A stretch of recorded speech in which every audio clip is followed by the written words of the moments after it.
Good morning friends. Chapter number 2 11 science lecture number 8ની અંદર આપણે ભેગા થયેલા છીએ. આની અંદર આપણો જે ટોપિક છે તે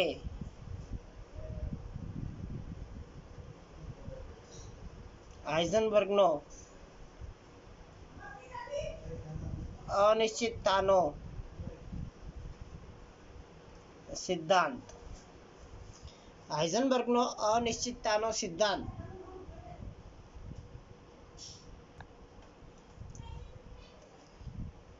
જર્મનના ભૌતિકશાસ્ત્રી હાઇઝનબર્ગે આનું નિવેદન આપેલું હતું. આ નિયમ છે જે વજન ધરાવતા નથી એવા પદાર્થો, વજન ધરાવતા નથી એટલે કેવો વજન કે નહિવત વજન હોય. દાખલા તરીકે ઇલેક્ટ્રોનનો વજન, તો ઇલેક્ટ્રોનનો વજન 9.1 × 10⁻31 kg છે. આનો તમે પોઈન્ટમાં દર્શાવો તો શું થાય? 0.000000 કરીને 91. આ 31 મિનિટ આગળ દેવાના એટલે એનો નહિવત ઇલેક્ટ્રોનનો લગભગ કેવો કહી શકાય છે? નહિવત તરીકે ઓળખવામાં આવતો હોય છે. તો જેનું વજન લગભગ નહિવત હોય છે એની માટે આ નિયમનો ઉપયોગ કરવામાં આવે છે, હાઇઝનબર્ગનો અનિશ્ચિતતાનો સિદ્ધાંત. ધારો કે કોઈ વસ્તુ વજન ધરાવે છે તો એનું એક આપણે એક્ઝામ્પલ લઈએ છીએ કે પૃથ્વી ઉપર એક આપણે અહીંયા તોપ ગોળો મૂકેલો છે.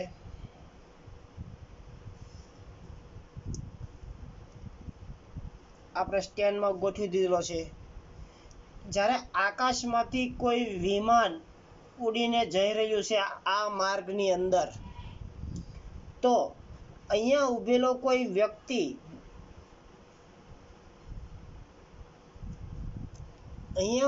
જો કોઈ વ્યક્તિ હોય, અહીંયા દાખલા તરીકે કોઈ વિમાન જઈ રહ્યું છે. શું જઈ રહ્યું છે?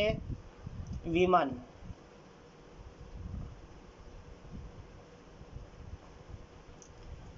આ વિમાનને મારે નિશાનો બનાવવો છે.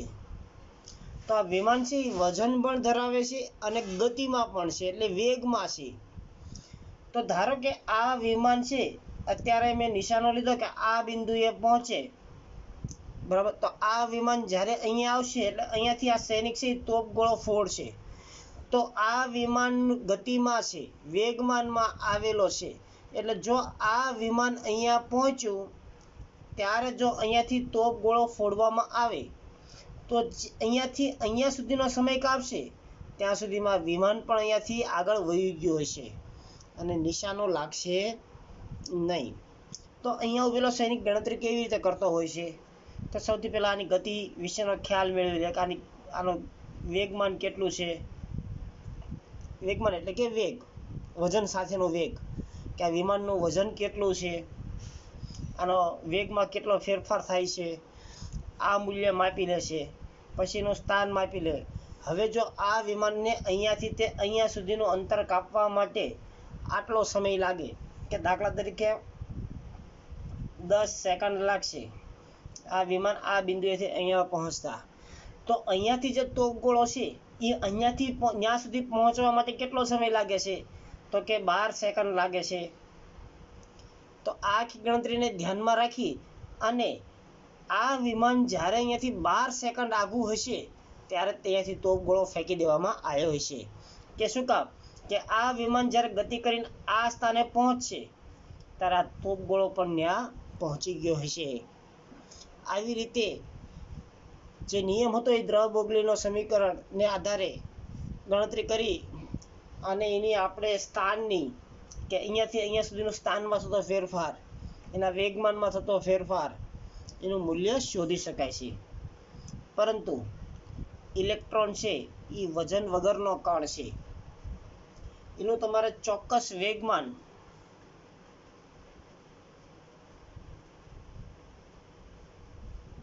કે ચોક્કસ સ્થાનમાં થતો ફેરફાર આ ગણતરીને આધારે તમે કરી શકતા નથી. દાખલા તરીકે તમારી પાસે એક પીછું છે, તમે 3 માળ ઉપરથી પીછાને તમે સ્મૂથલી નીચે મૂકો છો, તો દર વખતે પીછું છે એ અલગ અલગ દિશામાં અલગ અલગ વેગમાનથી અલગ અલગ સ્થાન ઉપર જશે. શું કામ? તો એ પીછું લગભગ કેવું આપણે ગણીએ છીએ એને નહિવત વજનમાં ગણવી છીએ. તો આવી રીતે ઇલેક્ટ્રોન પણ નહિવત વજન ધરાવે છે. તો એનું ચોક્કસ વેગમાન કે ચોક્કસ સ્થાનમાં જે ફેરફાર થાય છે એ મૂલ્ય નક્કી કરી શકતા નથી. અને એ મૂલ્ય નક્કી કરવા માટે હાઇઝનબર્ગે એક નિયમ આપ્યો કે delta x into delta P is equal to h/4π. એટલે કે તેના વેગમાનમાં અને તેના સ્થાનમાં થતો ફેરફારનું મૂલ્ય લગભગ h/4π જેટલું જોવા મળે છે. જ્યાં delta X is equal to સ્થાનમાં થતો ફેરફાર,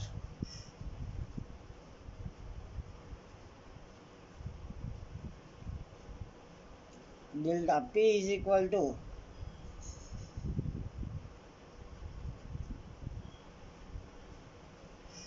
વેગમાનમાં થતો ફેરફાર. તો ડેલ્ટા પી નું મૂલ્ય શું થશે? પી એટલે સદિશ રાશિ છે વેગની, એમ ડેલ્ટા વી. એમ અચળ છે. શું કામ કે ઇલેક્ટ્રોનનું દળ તો આપણને ખબર છે 9.1 × 10⁻31. તો આની જગ્યાએ ડેલ્ટા પી ની જગ્યાએ તમે લખી શકો તો delta x into m delta વી બરાબર h/4π. Delta x into delta v is equal to h/4π into m જેટલું આપણને જોવા મળે છે.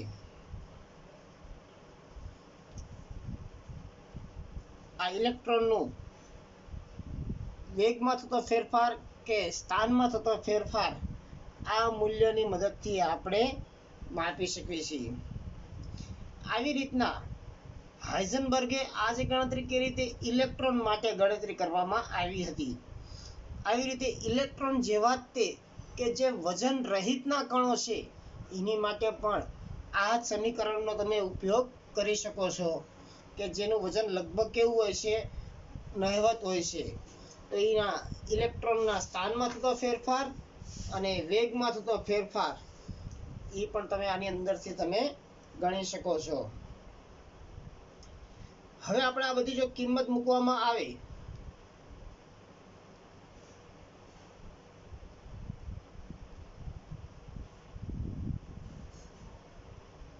તો એની આપણે ગણતરી કરશું.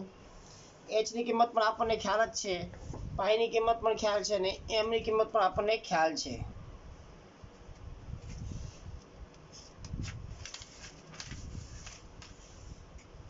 તો ડેલ્ટા એક્સ ઇન્ટુ ડેલ્ટા વી બરાબર h/4π m. જ્યાં h ની કિંમત થશે 6.626 ગુણ્યા 10⁻34 જૂલ. ફોર પાઈની કિંમત કેટલી છે? તો કે 3.14 ગુણ્યા 9.1 ગુણ્યા 10⁻31.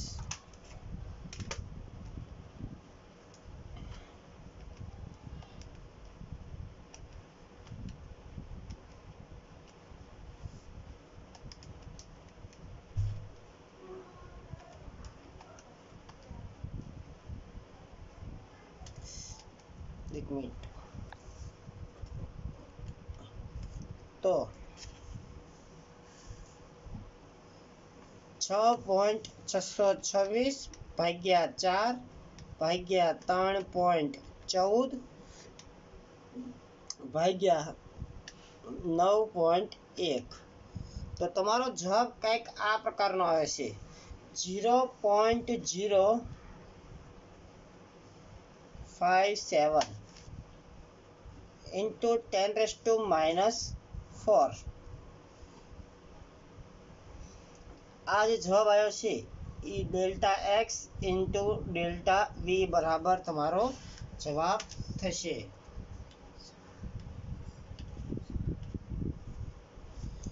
તો આ મૂલ્ય છે લગભગ કેવું કહી શકાય છે, ખૂબ નહિવત કરી શકાય છે.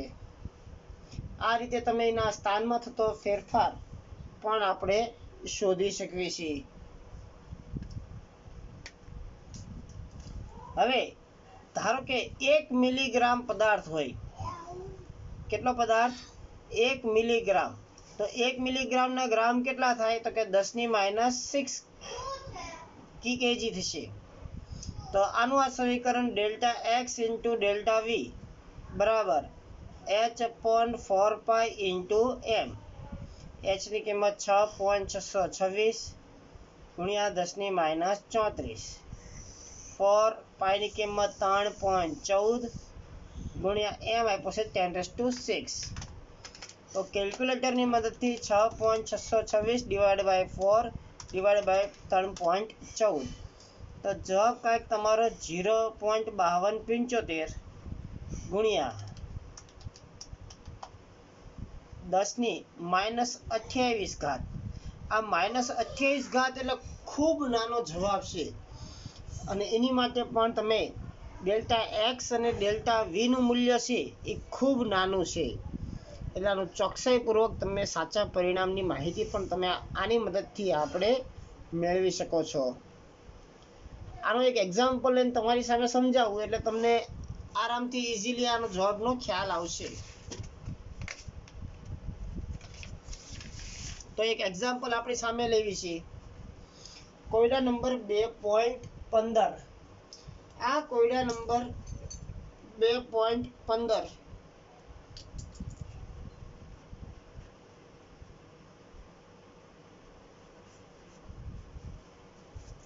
સૂક્ષ્મદર્શક યંત્રનો ઉપયોગ એટલે સૂક્ષ્મદર્શક યંત્રના ઉપયોગથી ફોટોન માટે ઇલેક્ટ્રોનનું સ્થાનને આપણે શેના વડે દર્શાવો છો કે ડેલ્ટા એક્સ વડે દર્શાવવામાં આવે છે. એટલે ડેલ્ટા એક્સ બરાબર 0.1 એંગસ્ટ્રોમ.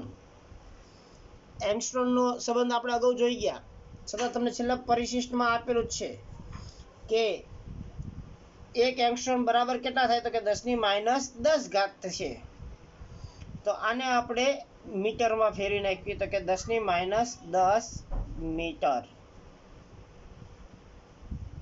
આ તમારો ડેલ્ટા એક્સ અંતરમાં જાણવા મળેલું છે. તો એના ગતિના માપનમાં ગતિનું માપન કીધું છે. ગતિ કે એટલે ડેલ્ટા વી શોધવાનો તમારે. જો વેગમાન કે છે તો ડેલ્ટા પી શોધવાનો થાય તમારી સામે. ચલો તો સમીકરણની અંદર આપણે ડેલ્ટા એક્સ ઇન્ટુ ડેલ્ટા વી બરાબર h/4π એમ. એચની કિંમત છે 6.626 ગુણ્યા 10⁻34. પાઈની કિંમત 3.14. હવે ઇલેક્ટ્રોન માટેનું વજન, તો ઇલેક્ટ્રોન માટેનું વજન 9.11 ગુણ્યા 10⁻31. અગાઉ પણ આપણે આ જવાબ લાયેલા જ છીએ. ગણતરી કરો એટલે 5.79 ગુણ્યા 10⁶. વેગનો એકમ મીટર પ્રતિ સેકન્ડ. આવી રીતે તમે આનું આપણે એક્ઝામ્પલ ગણી શકો છો.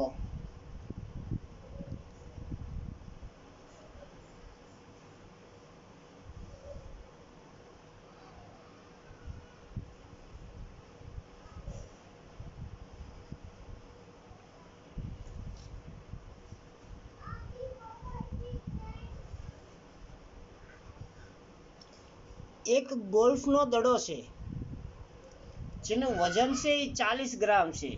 એટલે તમને એમ આપેલો છે 40 ગ્રામ. ગ્રામના કેજીમાં ફેરવો તો 40 ગુણ્યા 10⁻³ કેજી.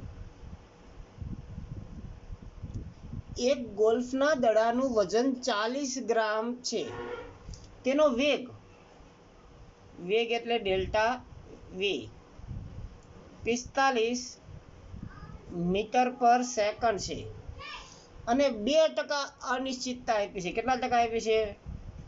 45 ના કેટલા ટકા? 2%. તો ટકાવારી આપણે કાઢવી હોય તો કેટલા વડે ભાગવું પડે? તો કે 100 વડે, એટલે કે 0.9 તમારો ડેલ્ટા વી થઈ ગયો તૈયાર.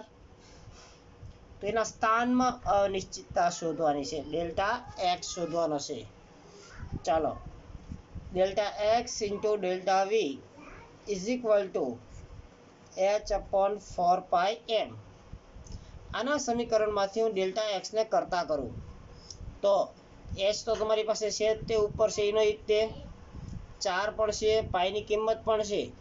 એમની કિંમત, તો એમની કિંમત કેટલી થાય? 40 × 10⁻³ ડેલ્ટા વીની કિંમત 0.9. ગણતરી કરીને જવાબ આવશો એટલે લગભગ આટલો જવાબ તમારી સામે આવશે. અને 10⁻³ ખૂબ નાનું વજન છે, એના સ્થાનમાં ફેરફાર છે એ ખૂબ નાનું હોય એટલે એનો કોઈ અર્થ રહેતો નથી. ચલો, આ દાખલો તમે કેલ્ક્યુલેટ કરી નાખો જોઈએ.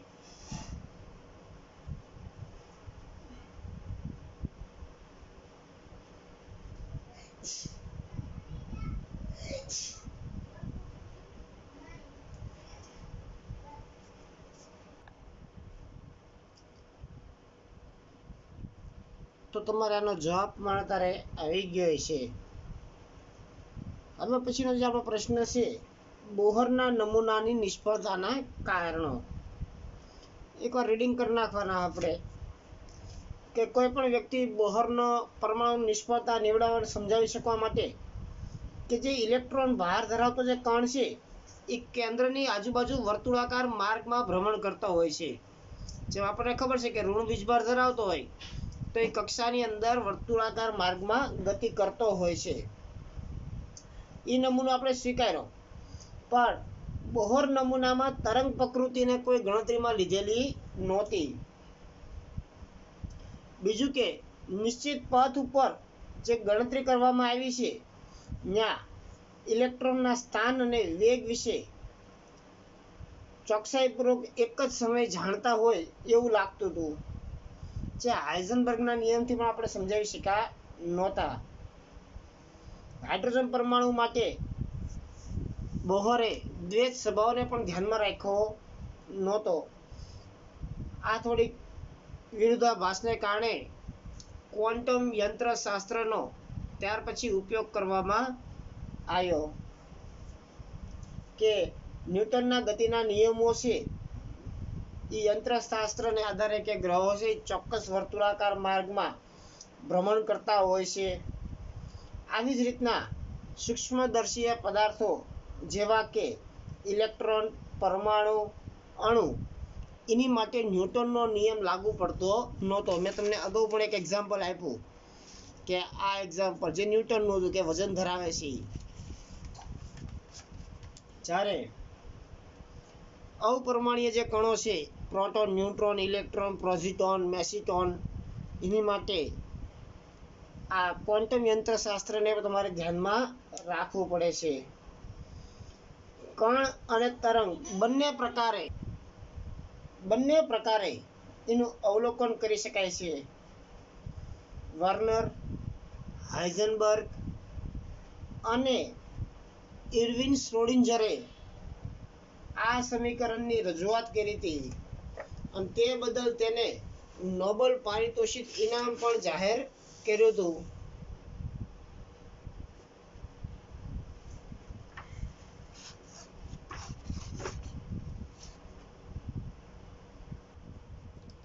તો હવે પછીનો જે આપણો પ્રશ્ન છે કે શ્રોડિંજરનું તરંગ સમીકરણ.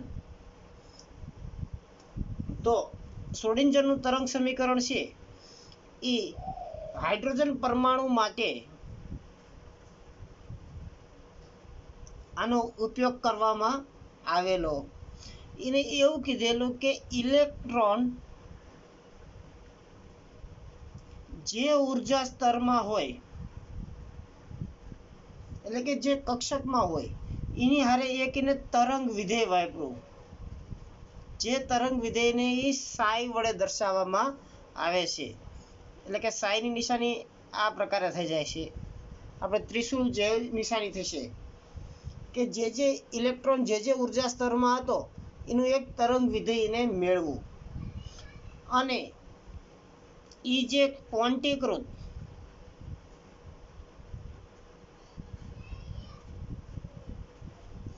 ઉર્જાના સ્તર હતા તેના ક્વોન્ટમ આંક નક્કી કર્યા. જે ક્વોન્ટમ આંક મુખ્યત્વે 4 એને ગોતા: N, L, M અને S. અને જો કોઈ ઇલેક્ટ્રોન એક ઉર્જા સ્તરમાં રહેલો હોય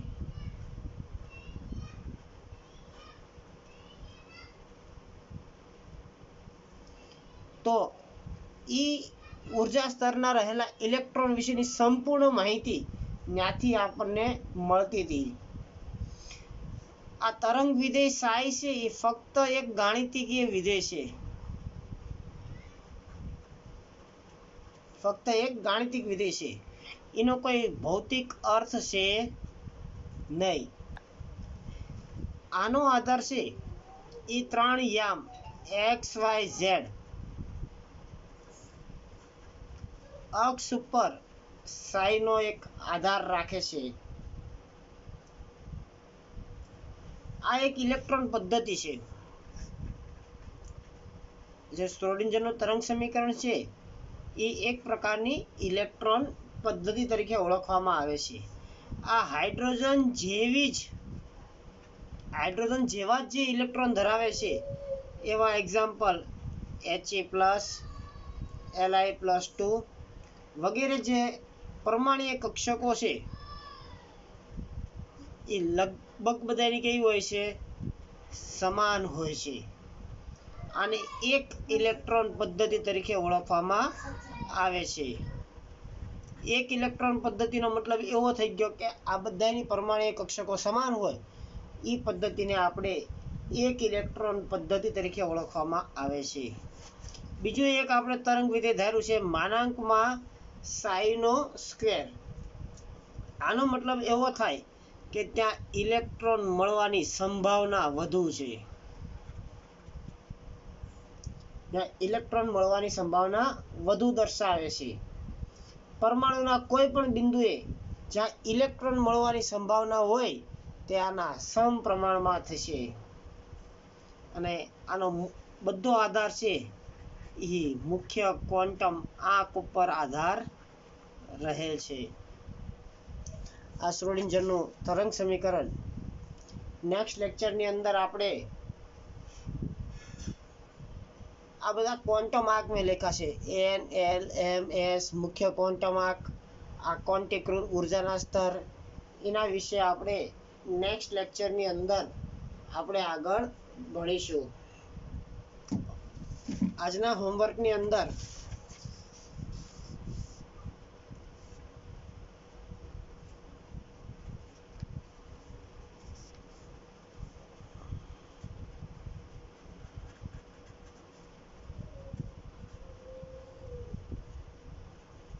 હાઇઝનબર્ગનો અનિશ્ચિતતાનો સિદ્ધાંત અને કોયડા જે આજે ગણાયા છે તે તમારે હોમવર્કની અંદર કમ્પ્લીટલી કરી નાખવાનું છે.